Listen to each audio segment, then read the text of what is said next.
such. Okay, so I'm gonna start see what it is. Where's my NetBean? Here we go. I'm just gonna open a NetBean and start up.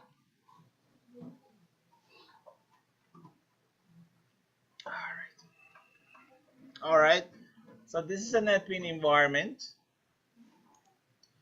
and if you recall, we did this before. We're gonna go with a new project, and for the purpose of this course, we're gonna go with Java application. So this is a Java standard. So whatever we do is an application format. So we're gonna go next.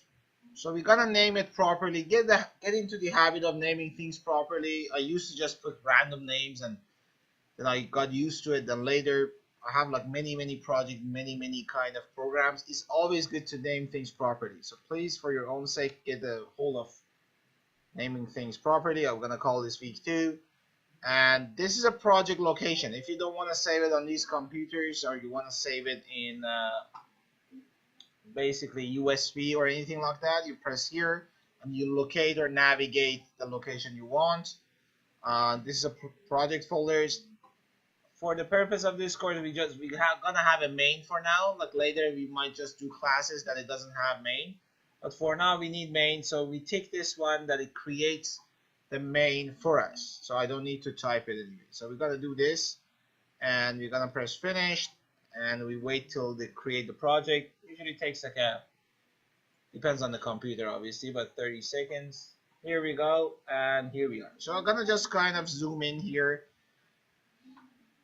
NetBean is really easy to zoom in, zoom out. You don't need to go to the editor or do anything else. You just hold Alt, and just use this scroll here, scroll in, scroll up on your mouse. So the wheeler will work. I think that is quite good to see.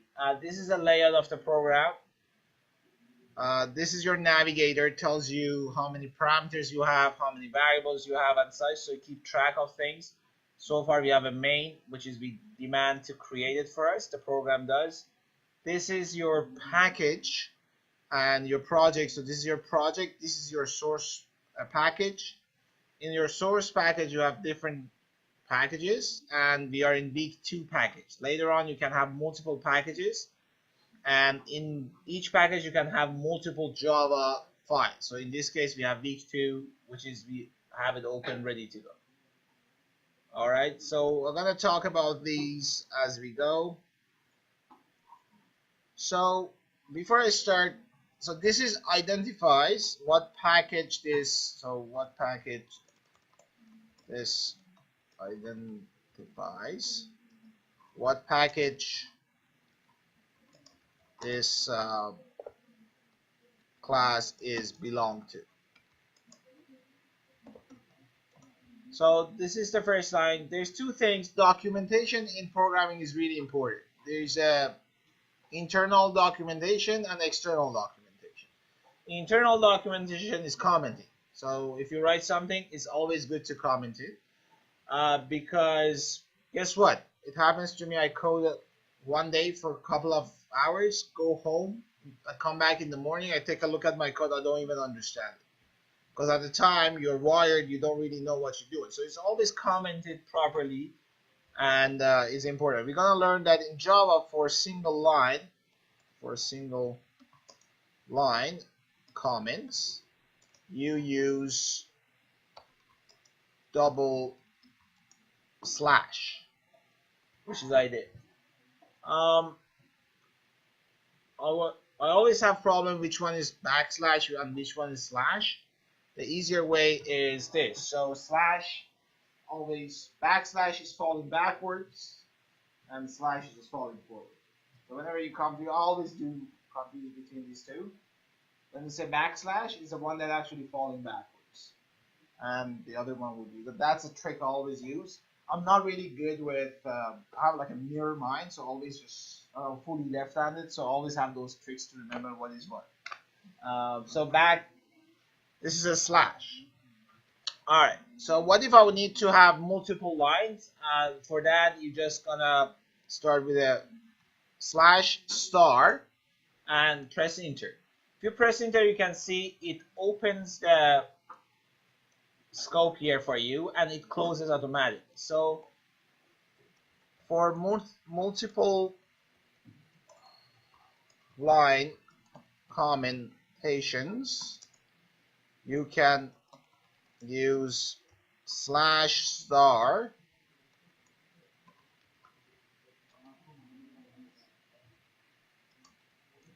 to open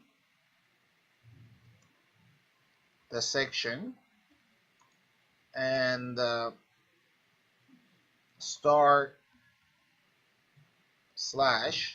close. So what happens here is that's what it is. So you can write as much as you want between these two if you need to do so. All right, let's see what's happening here. Okay, so this is called a tag. Tag start with @ There's a couple of tags we're gonna learn. There's one tag called an author tag. So you say add author, and that's my name automatically detected. Later on, you're gonna see the parameters in the classes can be tagged and such. So sometimes you have tags that makes your life easier in Java. Not every program has tags. Some people do it manually. Some programs need to just write what it is. But in Java, we have tags as well. So this is your class name, and if you recall last week, the class name and the file name has to be the same, right?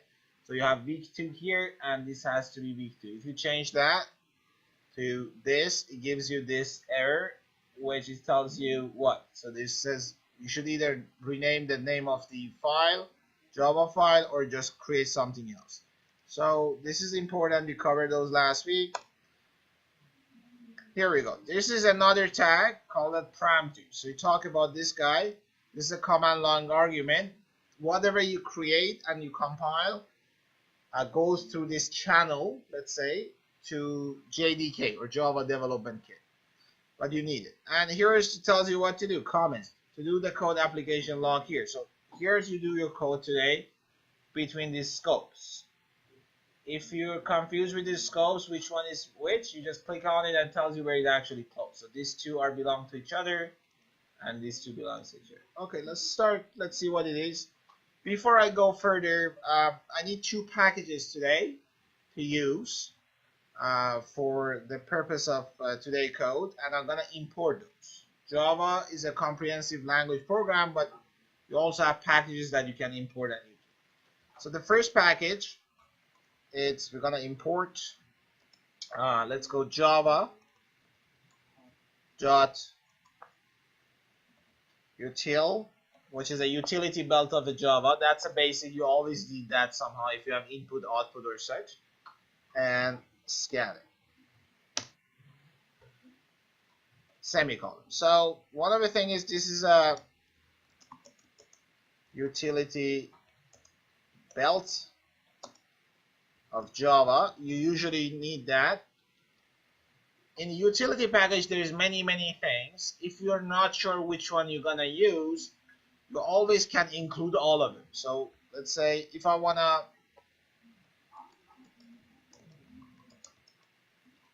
I need to conclude all the scanner, all the utility belts, I can simply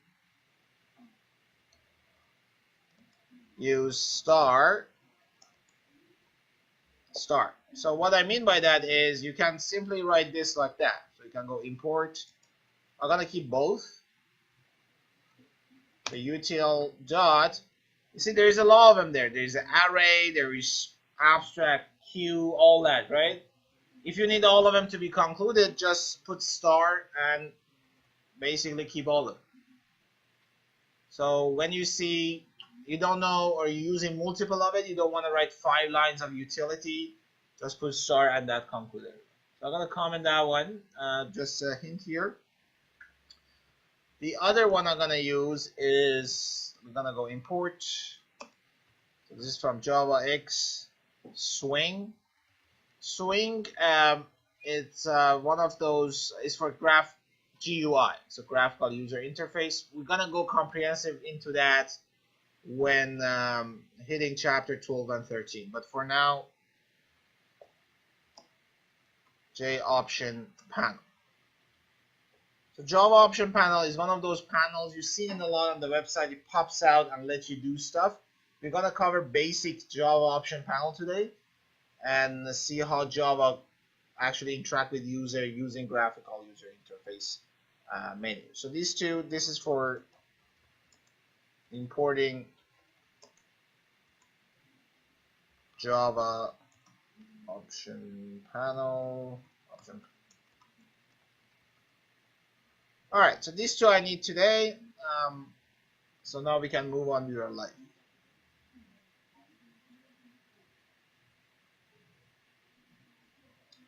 All right, couple of two things with Java. Semicolon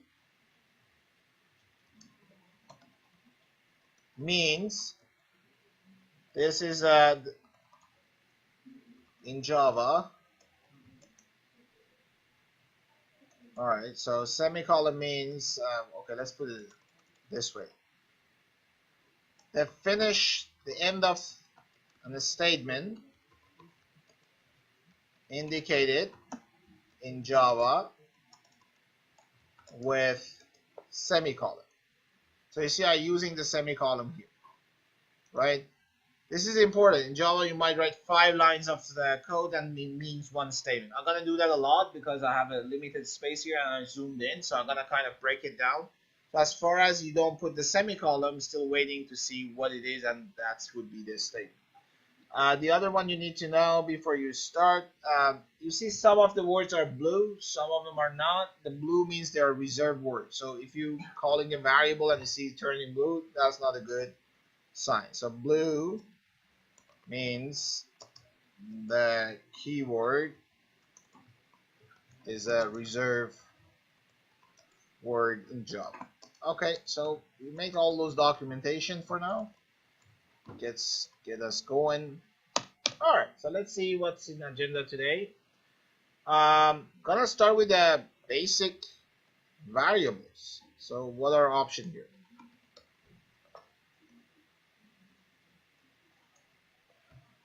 All right, so what's the smallest variable in Java? Let's say byte. So the smallest variable is byte. Java requires you to declare the type of variable you use. In the afternoon, you're gonna see in Python you don't need to do that, but in Java you got it. So byte, and it turns blue. It's one of the variables, and we're gonna type it A. And byte is like 8 bits, right? And the maximum you can go is 128. So 127. So this is byte, smallest variable, and it covers. It takes integer up to 128. So means if I put 128, you see it turns red, gives me error. What's that error? It tells you incompatible type, possible loss in conversion from integer to byte. So it can't really covers more than 128. So the max is 127. So you should know, it's really important in Java that you don't waste memory. If you have a number you're dealing with, you should know the size of it and select your variable accordingly. So what is next? No. Short. So short is next.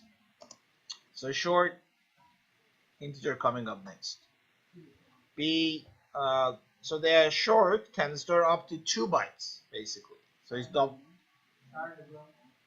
Short as well? Character, you mean? Chart? Okay, yeah, we get to that. Yeah. I'm talking about first like an integer form. Sorry, let's clarify. So this is a integer form of variables. How about that? So be short. So that would be 32767. If you the short is basically 2 bytes, which translate to up to 32768. So I'm maximizing the variables here. So if you put that 8, you're gonna go bad or red. Means you can't really handle more than that. Alright, so now his favorite integer. So we're gonna go int. For integer, we're gonna go c equals to 2147483 647. I'm not memorizing those. I'm gonna take a look. So guess what? An integer is 4 bytes. So that's a maximum you can go. You can turn that to 8. And here we go.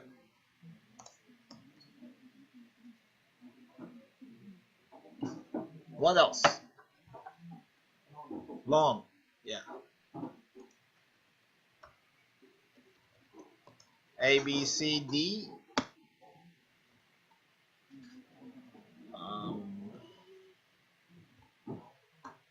Forgot the exact number of the long. So 3, 6, 7, 8, 9.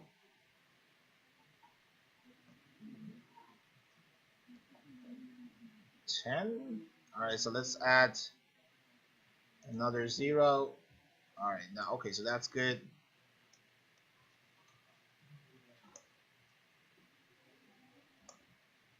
2. Alright, 2 works. 3, 2,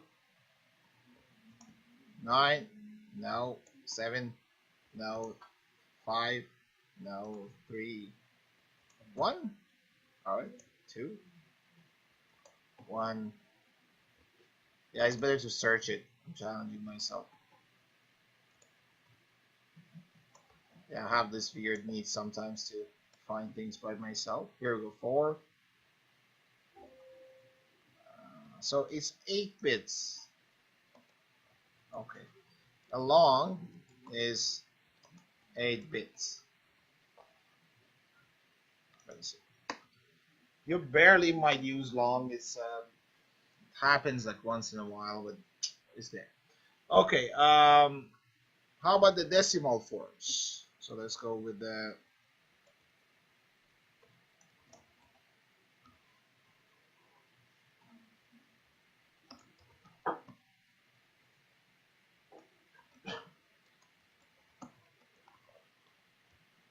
So what are we gonna do now?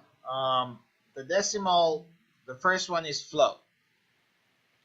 This is a little bit tricky in a sense. When you define float A, B, C, D, E, let's say the float can have 7 digits of accuracy. What it is you're gonna go 1, 0, 1, 2, 3, 4, 5, 6, 7. And this is a problem, right? There's float and double. In order to differentiate those, you're gonna tell Java which one is which. So you're gonna force that number to be a float. In order to do that, you're gonna put F at the end of it. This is one of the things you'll show up on your midterm, and so it's kind of is a Java thing.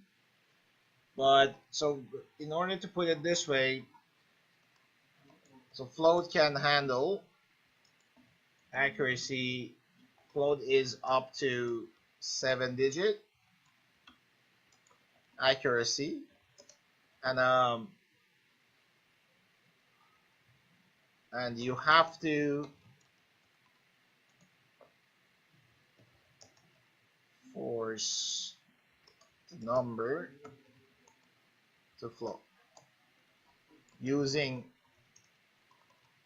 F at the end of the.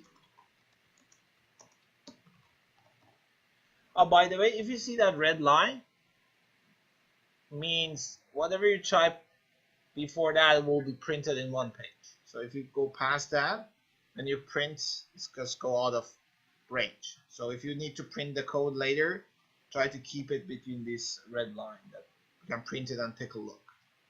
I'm doing that. Maybe some of you will like to print it. All right. So you need the F at the end of the number, right? Okay. So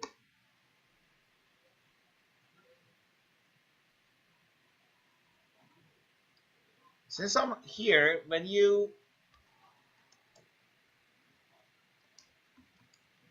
have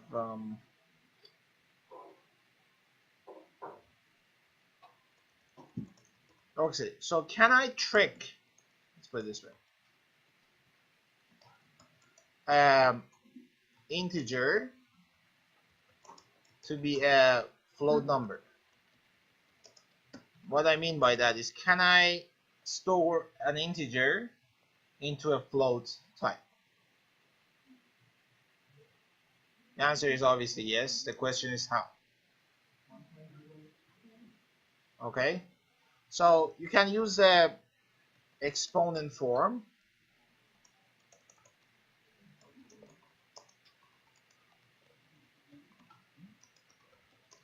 to do so.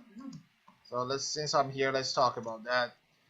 So let's say if I write 1 point, okay, let's open a section here. So if I write 1.24 times, it's hard to do it here, I guess, times 10 to the power of 2, basically that's 124, right? However, that's not how you write that in Java. So using E basically. So in order to do that, you're going to go 1.24 E2. So E means 10 to the power of. Let's put it this way. So that is translate to 124. So sometimes if you need to do that, you can use those tricks. So just maybe list it out really quick. So when you write 1.234 is 0, that means what? The same number, right? 1, 2, 3, 4, and when you do 1.234 E1 means 12.34, right? So you're just shifting things as you go. 1.234 E2 would be 123.4. One more and just wrap it up here. 234 E3 will be 1. All right. So in that case, I can write a float number. Long story short, like that. So I can go A, B, C, D, E, F, 1.234, let's say 5, E, 4, also F. So if you see a number like that, do not panic. If you've never seen, if you've seen it, you're fine. So that's what it is. The E shows this is basically that's 1, 2, 3, 4, or 1234 as a number. So is exponent 4 also is a float. So you have to force that to be float in order to store it in the float variable. All right. Let's go to double.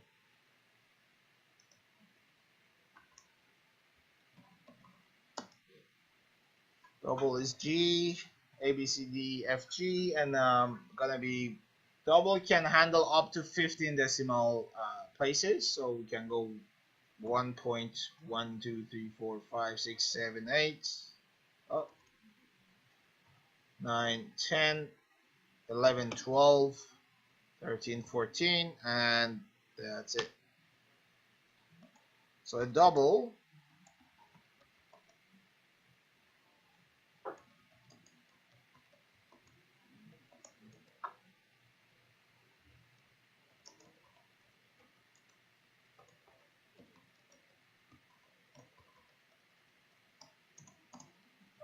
I want to tell you something before I was going to tell you later, but let's talk about these right now. Is each of these variables you see, it has a class itself. So this is the object-oriented programming, and we get to the classes soon. But each of these variables has his own class, and in those class there's different methods you can use and call whenever you need it. Today we're gonna use one of them, but in order to differentiate those, it's really simple. So for the integer, so all right. For the integer we have int, so there is a variable declaration versus class declaration. If you don't understand what that means, I'll show you later. Just want to talk to you about it. So integer is int, right? And for the class, you write integer.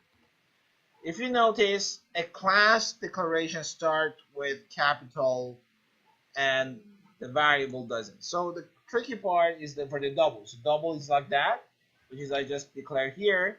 And if you need to call it class double, you use capital.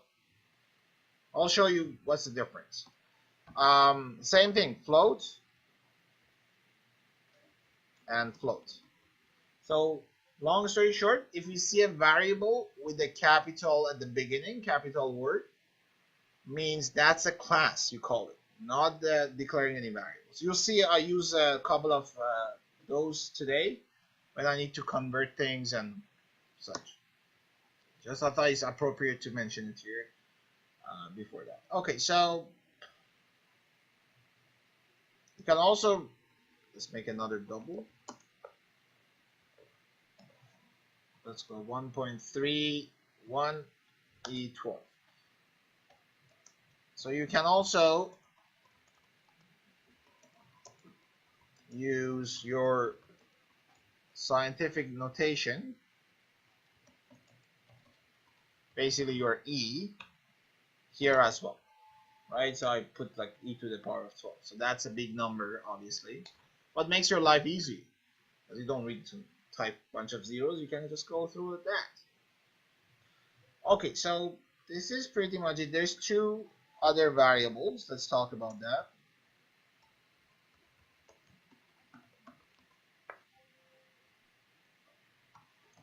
One would be Boolean. What's a Boolean?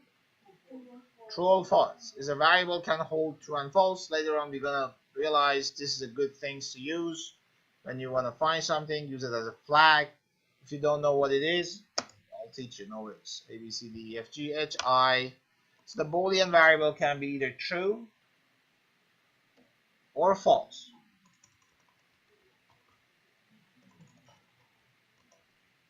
Let's put it through.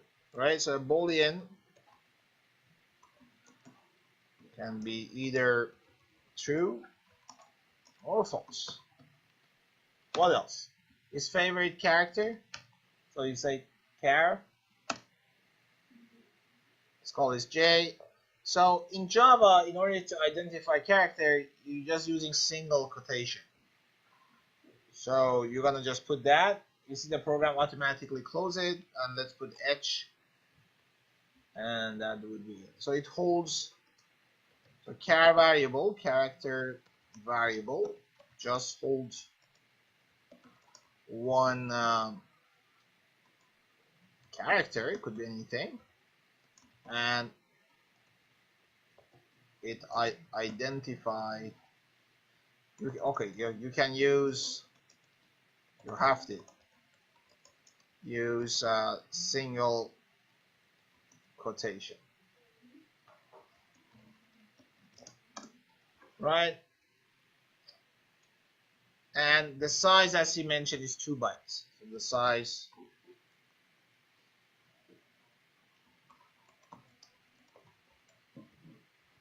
all right. There is also something called a constant variable. What's that? So sometimes you need to declare a variable that nobody can change. All right. Let's say you want to use Toronto tax, and that's 13%. You just want to use that variable throughout your program, but you don't want anyone to change it and such. You can declare it like that. There's 2 rules for it. So first, you're gonna use the keyword name final. So final means nobody can change it. and so basically it's constant.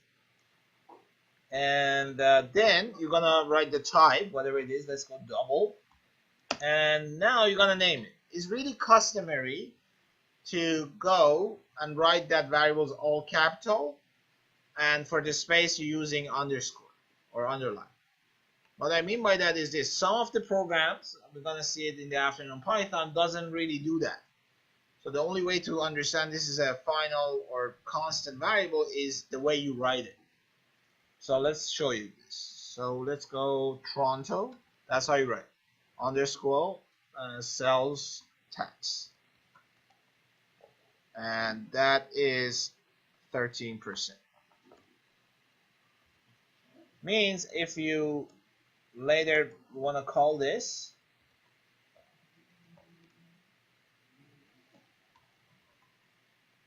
and you want to change the value to, let's say, 0.15, you can't really do it. It gives you an error. So it tells you here, cannot assign a value to final variable. So when you define it like that, unless you go here and change it, you cannot change it somewhere else. So if you need to value that you want to change, it's always good to do it that way. Okay. So let's print all those in one line and kind of learn how to print things in one command, and then we are done with printing stuff. So we print that, then we take a break, and then continue, I guess. Yeah, according to the schedule.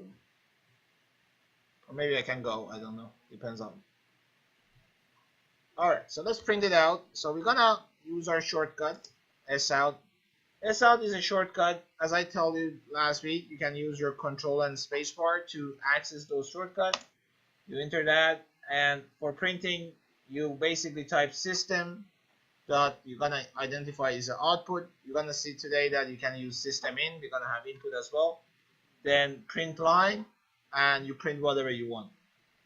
So we're gonna write the created variables are, right? So that's my string. We're gonna talk about string right after that, how to save it and how to manipulate it. You write plus. So plus is if you need to print strings and another string or variables and such, you can do it. I'm gonna do that in one shot. I'm gonna use a couple of things. So what is \n? New line, right? I'm writing everything in one, I'm printing everything in one line, but the end result should be in multiple lines. So I don't want to write print line, print line, print line. I just want to just use that to go to the next line. And I'm gonna tab it in. So I'm gonna indent it in using a little bit of space. So I'm gonna go tab, and we're gonna say a equals to, then we're gonna go plus a. So basically what I'm doing, let's print that out and see it works, and we keep going. I don't want to, because I want to copy paste, and the best way is just, all right, so we're going to run the project. You can build and run, or you can press run. Let's build it. All right, it seems doing something here. This is one task is running. Let's run it. Here we go. It's too small. I'm going to do the same thing. Hold the alt. So the created value is a 127, so that works. I'm gonna keep going. You see, I can go to the multiple lines, no problem. I can press enter, go plus. So I'm writing in multiple lines, but it still is the same command because the semicolon is at the end of this parenthesis right there. We're gonna go \n/t b equals to plus b. One other thing you're gonna notice in Java, when you print a variable, it doesn't print the space by itself. So if you need a space here, which is not, you're gonna put the space here before the variable. In other languages like Python, they actually print that space for you, so you don't need to be worried about it. So you need the space, just add it here. then plus, what else we doing here? Backslash n backslash t, c equals 2 plus c plus, I changed my mind by copying it, abc d equals 2 d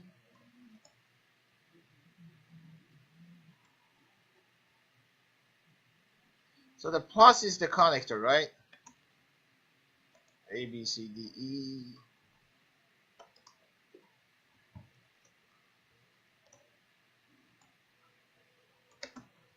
A, B, C, D, E, F.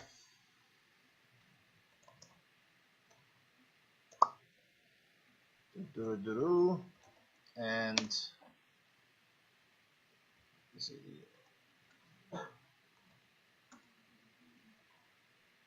G.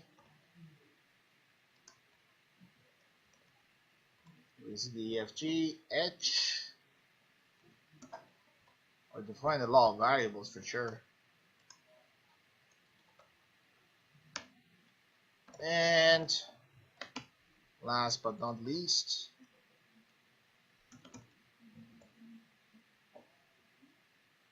I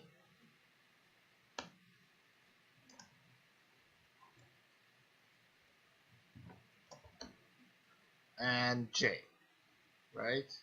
Oh.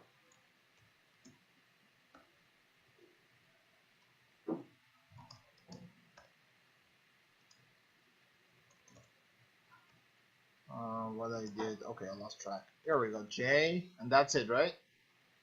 Don't worry about the Toronto cells, they'll not print that. So this should be all my variables. Let's test it out. Built and clean and built. All right, so let's see. Here we go. So this is what I did. It's not perfectly aligned, right? Because from here,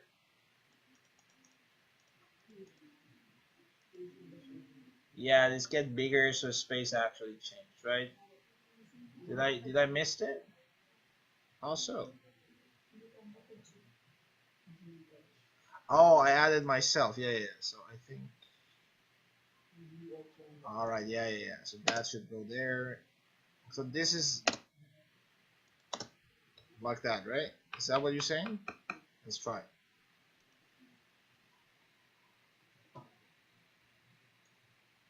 Yeah. Thank you. Here we go. So this is all the variables printed, ready to go.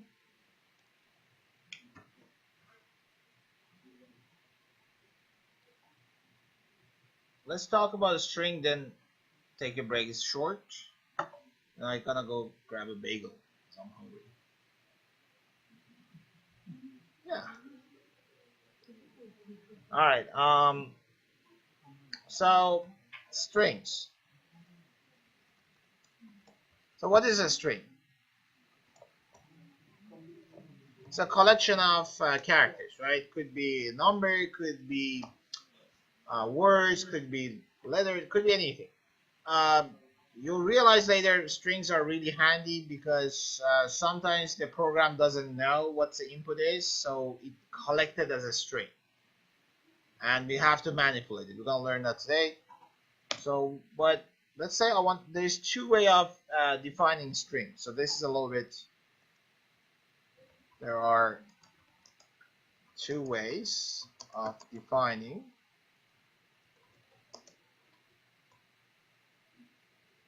a string. So one is like, looks like a variable. So you're gonna go string, but pay attention, I'm using capital S instead of small one. Means I'm using the class string to do this. String is a class after all. And you're gonna, let's call it name.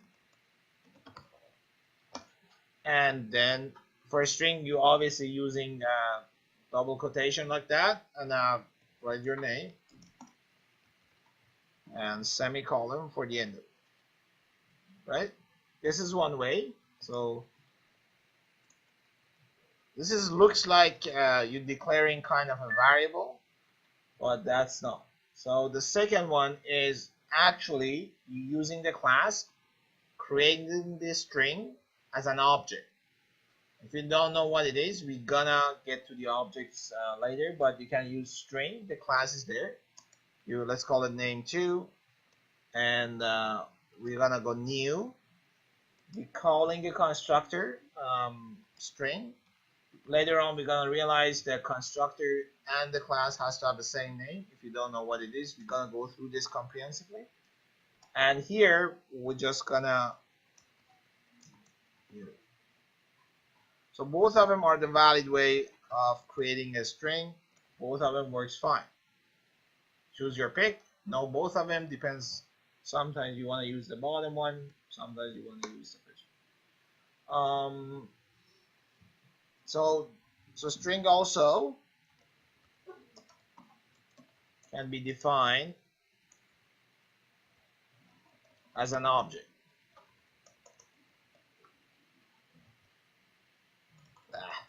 That's a bad way of writing object.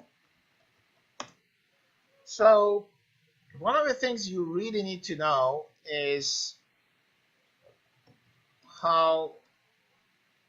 what's the length of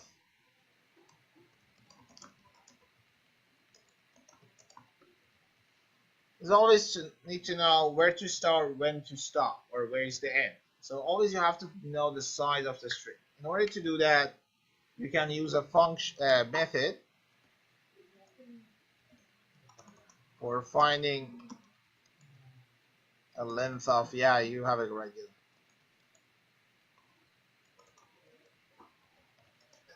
You can use a method called length. So methods always identify with parentheses, and that will be the input. Sometimes it doesn't have any input, sometimes it does, but the method always have those parentheses. I'm going to talk about it when we get to it, but for now, let's say I want to have integer, call it length, and in order to find, let's say, the length of a name1, or sorry, name or name2, you use it, and you put dot here, and this gives you all the methods corresponding to this specific string. So you can get different things. For now, we're just gonna use length, which is right here. You're gonna select that, and this actually go find out what's the length of this. Let's see actually work or not. So I'm gonna print it out and say the okay now the length of plus name plus. All right, so one other thing is it doesn't print any space, so I'm gonna add the space here. Is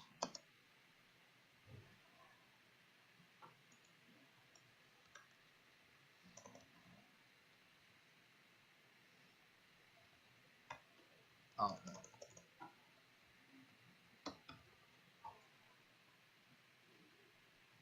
All right, so let's run it out.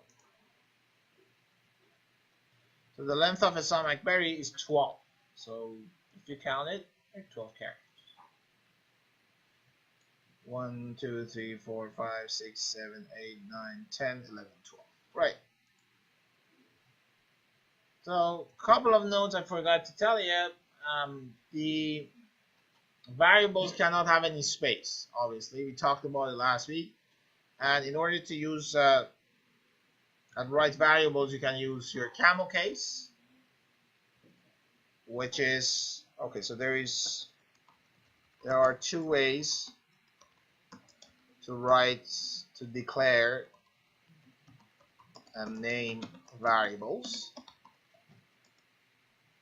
So let's say you want to name a variable student name.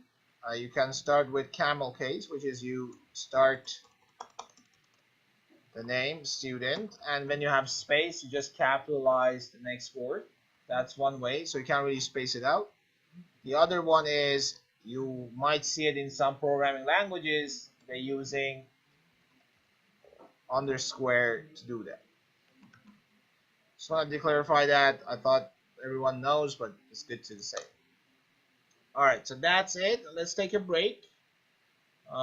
So right now is 9:20.